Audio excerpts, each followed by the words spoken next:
Salut à tous et bienvenue sur Carton Rouge TV, la chaîne de supporters de l'ASS. Très heureux de vous retrouver pour une nouvelle vidéo spéciale Mercato d'hiver de l'ASS. Alors avant qu'on rentre dans le vif du sujet, n'oublie pas de t'abonner à la chaîne Carton Rouge TV si ce n'est pas déjà fait. On a passé le cap des 9000 abonnés en ce début d'année 2022 et on va essayer de continuer sur le même rythme.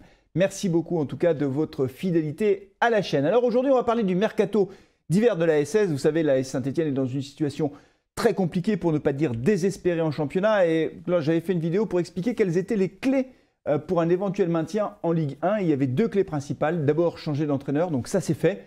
Claude Puel n'est pas là. Pascal Duprat est arrivé. Est-ce que c'est l'homme de la situation ou pas? Je ne sais pas. En tout cas, c'est bien d'avoir changé d'entraîneur et il apporte quelque chose de nouveau.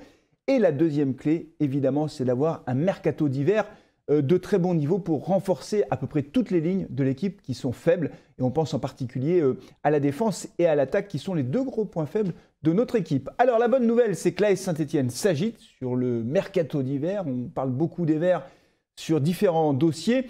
La moins bonne nouvelle, c'est qu'au moment où j'enregistre cette vidéo, honnêtement, le mercato d'hiver n'est pas encore à la hauteur de nos espoirs ou en tout cas à la hauteur de ce qu'il faudrait faire pour pouvoir envisager un maintien un peu plus sereinement, d'autant que le championnat va reprendre samedi prochain. On reçoit Lens qui est en pleine forme actuellement. Après, on va se déplacer à Lyon pour le derby retour. Et puis après, on va se déplacer à Angers. Puis après, il y aura la Coupe de France. Donc, on va rentrer dans une phase où globalement, on va avoir un match tous les 4 jours avec beaucoup de joueurs qui sont pour la Coupe d'Afrique des Nations au Cameroun. Et donc, il faut absolument renforcer les lignes. Alors, quel est le point actuel de la situation de l'AS Saint-Etienne? Alors déjà, il y a deux joueurs qui sont libres et qui ont signé un contrat jusqu'au mois de juin. Il s'agit de Sakho, l'ancien Stéphanois qui est là. Il faut qu'il retrouve sa forme tout simplement et notamment sur le plan physique. On l'a vu en Coupe de France, il a fait une entrée en fin de match, il a marqué un but sur penalty, mais on sent quand même que physiquement il n'est pas encore tout à fait prêt. Et puis il y a Joris Gnagnon, le défenseur, alors lui qui pour le coup est vraiment hors de forme apparemment sur le plan physique et objectivement ce n'est pas lui qui va nous renforcer significativement en défense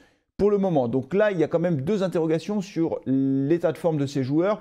Certainement un point d'interrogation plus important pour Gnagnon, alors que du côté de Sakho, on espère qu'il sera beaucoup plus vite opérationnel. Deux recrues sont arrivées également. Un gardien, Paul Bernardoni, qui est arrivé d'Angers, de même que son homologue Sada Thioub, l'attaquant qui est arrivé d'Angers, également prêté pour 6 mois. Alors je vais vous dire ce que j'en pense très clairement.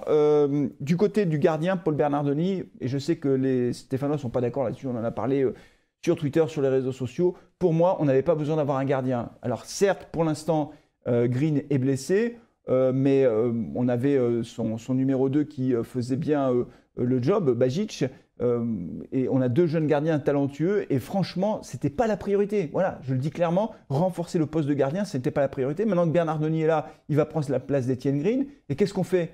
Alors, vous me dire, oui, mais Étienne Green, il n'avait pas le niveau, il n'était pas assez sûr. Mais c'est pas vrai. Étienne Green, en fait, il a fait ce qu'il a pu avec une défense en carton. Donc moi, je suis vraiment, je regrette vraiment qu'on ait recruté un gardien. Je n'ai rien à voir avec Bernardoni, je ne connais pas plus que ça. Bon, voilà, c'est certainement un bon gardien, j'en sais rien, on verra à l'usage. Mais je pense vraiment que la priorité, ce n'était pas de recruter un gardien. Et puis, quant à l'attaquant, Sada Thioub, là, je suis très, très dubitatif parce que quand on regarde les statistiques de l'international sénégalais, franchement, il n'a pas marqué beaucoup de buts, quoi.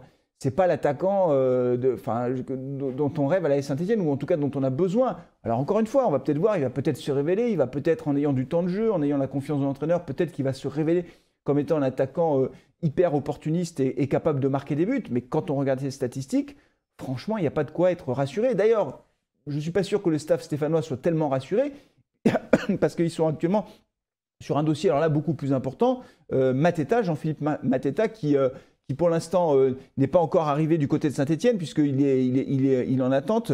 Le dossier n'est pas clos, il appartient à Mayence.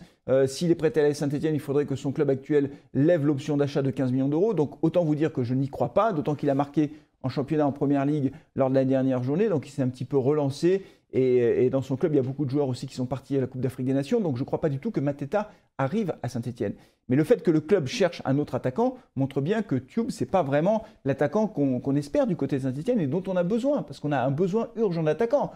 Alors on en est là aujourd'hui. Pour l'instant, il n'y a pas d'autres transferts officialisés. Il y a le dossier Mateta qui est en cours. Est-ce qu'il aboutira ou pas? Si j'avais un pari à prendre aujourd'hui, ce serait plutôt non. Mais on n'est jamais à l'abri d'une surprise. Ce serait plutôt une bonne surprise. Là, pour le coup, ce serait un vrai renfort pour l'AS Saint-Etienne.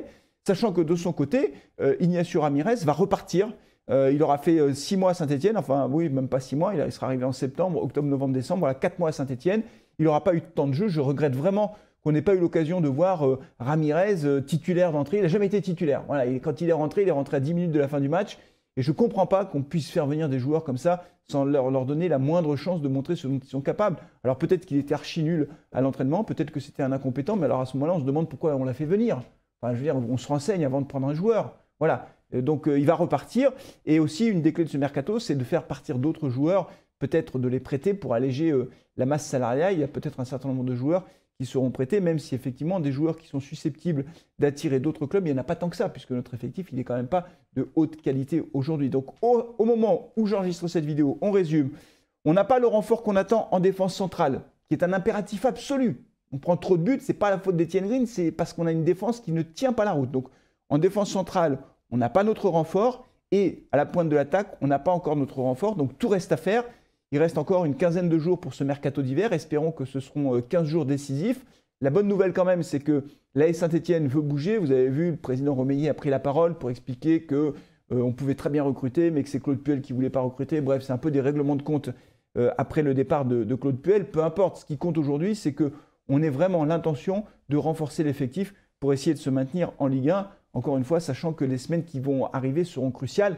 Ce n'est pas au mois d'avril qu'on va se maintenir en Ligue 1. C'est entre janvier et début mars. C'est les 2 mois qui arrivent qui seront les mois cruciaux. Et c'est des mois durant lesquels on sera là. Voilà, Carton Rouge TV, évidemment. On va commenter les matchs en direct. On refera un Carton Rouge le mag avec les copains pour faire le point un peu sur le mercato. Quand je ne sais pas, on est en train de caler la date. Mais en tout cas, je serai là. J'espère que vous serez là aussi pendant les lives.